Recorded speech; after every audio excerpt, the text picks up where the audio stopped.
आपलं DHSचे ऑब्जेक्शनची लिंक आज 18पासून रात्री 12पासून चालू होईल. 18 ते 20 2 दिवस वेळ आहे ऑब्जेक्शन टाकायला. तर ऑब्जेक्शन कसं टाकायचं त्याची एकदा प्रोसेस सांगतो मी. डिस्क्रिप्शनमध्ये तुम्हाला लिंक मिळेल, त्याच्यावर क्लिक केलं तुम्ही डायरेक्ट हे लॉग इनच्या पेजवर येतील. त्याच्यानंतर इथे तुमचा ID टाकायचा, लॉग इन ID, पासवर्ड, हा जो काही कॅप्चा दिसतो तो खाली भरायचा आणि लॉग इन करायचा. ही प्रोसेस सेम असेल जे आतापर्यंत आपण करत होतो, आन्सर कीला वगैरे ती प्रोसेस सेम असेल. त्याच्यानंतर नेक्स्ट हे वालं पेज ओपन होईल. त्याच्यामध्ये हे पोस्ट सिलेक्शन, त्या पोस्ट सिलेक्शनवर क्लिक करायचं. त्याच्यानंतर नेक्स्ट पेज ओपन होईल हे वाला. याच्यामध्ये पोस्ट सिलेक्शनवर क्लिक केल्यानंतर हे बघा इथं ॲक्शनच्या खाली जो आयवाला सिम्बॉल दिसतो आहे, ह्या आयच्या सिम्बॉलवर क्लिक करायचं. त्या आयच्या सिम्बॉलवर क्लिक केल्यानंतर हे वालं पेज ओपन होईल. याच्यामध्ये राईट साईडला इथे बघा ऑब्जेक्शन फॉर्म हा तुम्हाला दिसेल. इथं ऑब्जेक्शन फॉर्म दिलेलं आहे, त्याच्यावर क्लिक करायचं. ही ऑब्जेक्शनची विंडो ओपन होईल. तर तुम्ही जे काय ऑब्जेक्शन टाकलेत इथे सर्व तुम्हाला ऑब्जेक्शन दिसतील. नंतर आता टाकलेले नाही त्याच्यामुळे काय दिसणार, ज्यावेळेस तुम्ही टाकताल ऑब्जेक्शन, एक ऑब्जेक्शन टाकलं असेल इथे 1 नंबर दिसेल तुम्हाला, 2 टाकले असतील 2, 3, 4 जे काही टाकले असेल तुम्ही इथे दिसेल. ठीक आहे. आता टाकायचं कसं, तर इथे click here to raise objection, तुम्हाला ऑब्जेक्शन टाकायचं तर इथे click here to raise objection आहे ऑप्शन, याच्यावर क्लिक करायचं. याला क्लिक केल्यानंतर हा वाला फॉर्म ओपन होईल. याच्यामध्ये तुमच्या ऑलरेडी डिटेल्स असतील. इथं तुमचा शिफ्ट ID डिटेल्स व तुमचं नाव, sequence number, name, mobile number, email ID, post, exam day, shift ते ऑलरेडी असेल. तुम्हाला ते काही सबमिट करायचं नाही, ते ऑलरेडी ऑटोमॅटिक फिल आहेत सब्जेक्ट, इन्फॉर्मेशन भरलेली आहे. तुम्हाला तिथं काहीच नाही करायचं, तुम्हाला फक्त हे खालचं भरायचं, इतकंच भरायचं आहे तुम्हाला. ठीक आहे. तर एकदा त्याच्यावर इन्स्ट्रक्शन बघा काय काय दिलेत त्यांनी. इन्स्ट्रक्शनमध्ये काय सांगितले, फर्स्ट इन्स्ट्रक्शन आहे की नोट काय दिलेली आहे, candidate should ensure that the question ID is as per question paper only. म्हणजे तुमच्या क्वेश्चन पेपरनुसारच कोणता क्वेश्चन ID पाहिजे.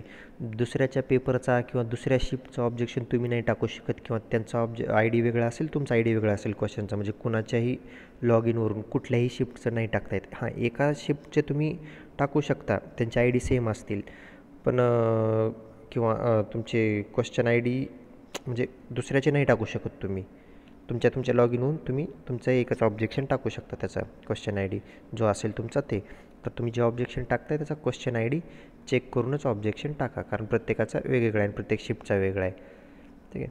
त्याच्यानंतर next, after the candidate has filled all required, second, after the candidate has filled all required field such as shift question, म्हणजे तुम्ही हे सर्व भरल्यानंतर should click on submit button to submit the objection successfully. त्याच्यानंतर submit बटनवर click केल्यानंतर objection submit होईल.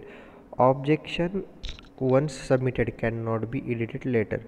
Third point काय की एकदा तुम्ही ऑब्जेक्शन सबमिट केलं त्याच्यानंतर पुन्हा तुम्ही त्याला चेंज नाही करू शकत. एकदा केलं ते परत त्याला नाही चेंज करता येणार. त्याच्यानंतर नेक्स्ट आहे, only one objection can be raised at a time. Candidate has to click to raise objection icon to raise multiple. म्हणजे एका वेळेस एकच ऑब्जेक्शन, म्हणजे आता जी विंडो दाखवली होती तुम्हाला, तर तुम्हाला एका वेळेस तुम्ही एकच ऑब्जेक्शन घेऊ शकता. एकापेक्षा जास्त घ्यायचं तुम्हाला ती प्रोसेस डबल करावं लागेल. असं नाही की तुम्ही एकच घेऊ शकता, एकापेक्षा जास्त घेऊ शकता. पण आता हा जो फॉर्म ओपन झाला होता तर याच्यामध्ये तुम्ही एकच क्वेश्चनला ऑब्जेक्शन घेऊ शकता. तुम्हाला दुसऱ्या क्वेश्चनला ऑब्जेक्शन घ्यायचं आहे तर परत तुम्हाला हे बॅक यावं लागेल. इथं परत click here to raise objection, परत दुसरं, परत तिसरं, परत चौथं. तुम्हाला जेवढे पाहिजे तेवढे करू शकता, पण परत करावं लागेल तुम्हाला प्रोसिजर. ठीक आहे. म्हणजे एकाच फॉर्ममध्ये तुम्ही 2-4 क्वेश्चन नाही ॲड करू शकत. एक फॉर्म एक क्वेश्चन, मग तुम्हाला जितके ऑब्जेक्शन टाकायचे तितके वेळा तुम्हाला ते सबमिट करावं लागेल.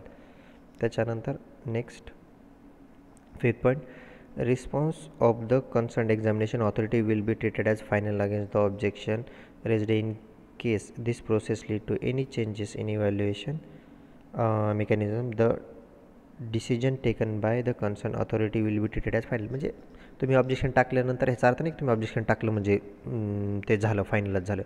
त्यांची जी कन्सर्न अथॉरिटी आहे त्यांनी ते अप्रूव्ह केलं पाहिजे, त्यावेळेस ते ऑब्जेक्शन फायनल मानलं जाईल. ठीक आहे. ते चेक करतील, त्यांना बरोबर वाटलं तुमचे प्रूफ वगैरे ते चेक करतील, त्याच्यानंतरच ते फायनल होईल. म्हणजे तुम्ही ऑब्जेक्शन टाकलं म्हणजे ते अप्रूव्ह झालं असं नसतं. ठीक आहे. हे झाले नोट्स. तर आता हे सांगितलं होतं तुम्हाला की ह्या फॉर्ममध्ये हे वरच्या डिटेल्स ऑलरेडी तुमच्या फिलअप असतील, ते तुम्हाला काहीच नाही करायचं. तुम्हाला फक्त हे खालचं भरायचं आहे. फर्स्ट काय, तुम्हाला लँग्वेज सिलेक्ट करायची. लँग्वेजमध्ये 2 ऑप्शन आहेत, इंग्लिश, मराठी. समजा आपण इंग्लिश चूज केलं. ठीक आहे. त्याच्यानंतर नेक्स्ट आहे क्वेश्चन ID.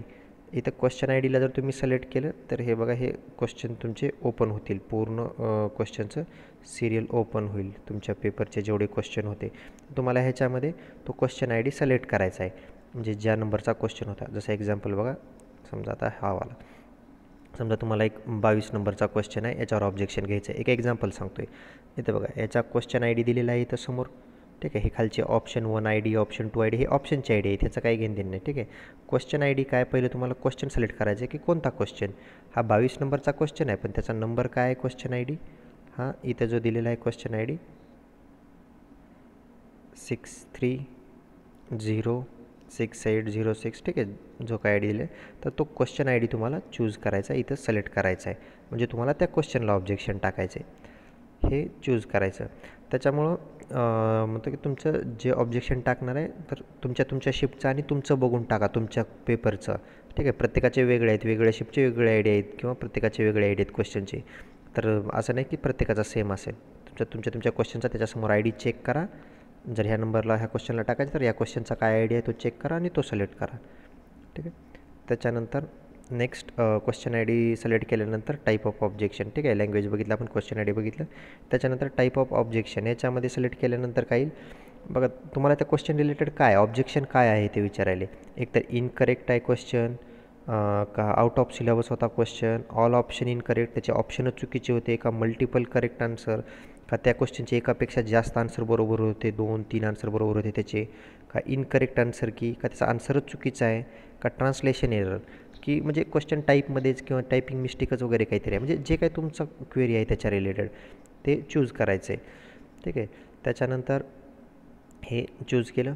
त्याच्यानंतर नेक्स्ट ऑप्शन आहे की हे वालं की do you want to add remark कधी मेन्शन करायचं आहे की समजा तुम्हाला विथ प्रॉपर प्रूफ आहे तुमच्याकडे, म्हणजे एखादा क्वेश्चन आहे जशाच तसा एखाद्या बुकमध्ये आहे, तर तुम्ही ठीक आहे डॉक्युमेंट अपलोड करू शकता. तुम्हाला काही मेन्शन करण्याची गरज नाही, तिथं क्लिअर फोटोमध्ये दिसतं आहे. पण तुम्हाला डायरेक्ट जर त्याचं डिक्टो क्वेश्चन जशाच तसा जर सापडत नसेल, एखाद्या बुकमध्ये जर नसेल, ठीक आहे सेम जशाच तसा, मग त्याचा रेफरन्स घ्यायचा आहे तुम्हाला, तर तुम्ही तो रेफरन्स टाकणार आणि इथं मेन्शन करणार. इथं डिस्क्रिप्शन बॉक्स जो दिलेला आहे इथं क्लॅरिफिकेशन, त्याच्यामध्ये मेन्शन करणार की ॲज पर रेफरन्स. ठीक आहे, मग ह्या बुकचा रेफरन्स, त्याच्यामध्ये हा पेज नंबर, हे सर्व डिटेल्स मग तुम्ही इथं मेन्शन करणार ह्या बॉक्समध्ये. ठीक आहे, तर त्याच्यासाठी तो बॉक्स दिलेला आहे do you want to add रिमार्कमध्ये. तुम्हाला जर ते मेन्शन करायचे काही स्पेसिफिक, तर तुम्ही इथं या बॉक्समध्ये टाईप करायचं, मेन्शन करायचं. जर तुम्हाला नाही करायचं तर तुम्ही त्या सरळ त्याला नो करा. नो केल्यानंतर तर बॉक्स ओपनच होणार नाही. ठीक आहे, काही प्रॉब्लेम नाही. त्याच्यानंतर अमाऊंट बघा, 100 रुपीज अमाऊंट आहे फीस. ठीक आहे, त्याच्यानंतर तुम्हाला जो काय प्रूफ अपलोड करायचा तो click here to upload. Click here to अपलोडवर तुम्ही क्लिक केलं, हे असं ओपन होईल. त्याच्यामध्ये तुम्ही ड्रॉप अँड फाईल सेम आपण डॉक्युमेंट अपलोड करतो तसं तो फोटो वगैरे अपलोड करा बुकचा, ज्या पेजवर आहे जिथे आहे ते तो अपलोड करून त्याच्यानंतर तुम्ही सबमिटवर क्लिक करू शकता. खाली हे सबमिटचं बटन आहे खाली. ठीक आहे, इथे सबमिटवर तुम्ही क्लिक केलं की पेमेंट ऑप्शन ओपन होईल. ठीक आहे, याच्यामध्ये credit card, net banking, UPI वगैरे आहे. तुम्हाला ज्या मेथडने करायचे तुम्ही पेमेंट करू शकता. ऑब्जेक्शन सबमिट होऊन जाईल. हे झालं एक ऑब्जेक्शन. एवढी प्रोसेस केल्यानंतर एक ऑब्जेक्शन सिलेक्ट होईल एका क्वेश्चनचं. आता तुम्हाला दुसऱ्या पण एखाद्या क्वेश्चनवर ऑब्जेक्शन टाकायचे, तर तुम्हाला सेम परत कुठे यावं लागेल, या विंडोला. पहिली वाली जी आपली होती ही वाली विंडो. आता जे आपण फर्स्ट ऑब्जेक्शन घेतलं ते इथे दिसेल तुम्हाला 1 नंबर. ठीक आहे, मग त्याच्यानंतर परत तुम्ही आणखीन सेम ह्याला क्लिक हिअर टू रेज ऑब्जेक्शनला क्लिक करणार. त्याच्यानंतर परत ही वाली विंडो ओपन होणार. सेम प्रोसेस परत करायची. मग सेम केल्यानंतर काय होईल, ज्यावेळेस सबमिट करताल हे 1 होतं, त्याच्यानंतर 2, त्याच्यानंतर परत तुम्ही टाकलं 3. तुम्ही जेवढे ऑब्जेक्शन टाकलं ते इथे दिसतील तुम्हाला सर्व. ठीक आहे, तेवढ्या वेळेस तुम्हाला ही प्रोसेस सेम रिपीट करावं लागणार आहे. तर असं तुम्ही ऑब्जेक्शन टाकू शकता. विथ प्रूफ टाका, पण टाकताना ते क्वेश्चन आय डी वगैरे प्रॉपर चेक करून टाका. सगळ्यांची सेम नाहीत, त्याच्यामुळे तुमचा चेक करा.